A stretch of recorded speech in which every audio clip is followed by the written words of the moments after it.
Thomas-Jean-Jacques Loranger, Q.C. February 2, 1823 – August 18, 1885, was a Quebec judge and political figure. He was born in Yamachiche in Lower Canada in 1823. He studied at the Séminaire de Nicolet, then articled in law with Antoine Polette and was called to the bar in 1844. Loranger first practiced at Trois-Rivières, later joined the office of Lewis Thomas Drummond in Montreal and, in 1858, opened an office with his brothers Louis-Onésime and Jean-Marie. He was named Queen's Counsel in 1854. Loranger was elected to the Legislative Assembly of the Province of Canada for Laprairie in 1854.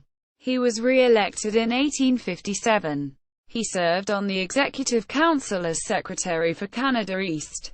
He opposed the idea of a double majority, where legislation must be approved by a majority of the representatives from both provinces, but believed that legislation affecting one province should be approved by a majority in that province.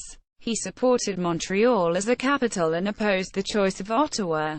This led to the resignation of the government of John A. Macdonald and George-Étienne Cartier in 1858. Loranger continued as a member in the legislature until he was named judge in the Quebec Superior Court in 1863.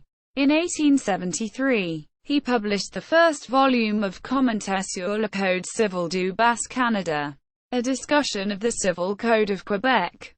A second volume was published in 1879, but the work was never completed. He also contributed articles to legal journals of the time. In 1877, he was named to head a commission to codify the general statutes of Quebec. Loranger retired in 1879 and became professor at the Université Laval. In 1883 and 1884, he published a two-volume work on the federal constitution. He died in Saint-Pétronille in 1885 and was buried in the Côte des Neiges Cemetery in Montreal. Biography. Dictionnaire des parlementaires du Québec du 1792 and Nostures. In French. National Assembly of Quebec. Thomas-Jean-Jacques Loranger. Dictionary of Canadian Biography. Online ed. University of Toronto Press. 1979 to 2016.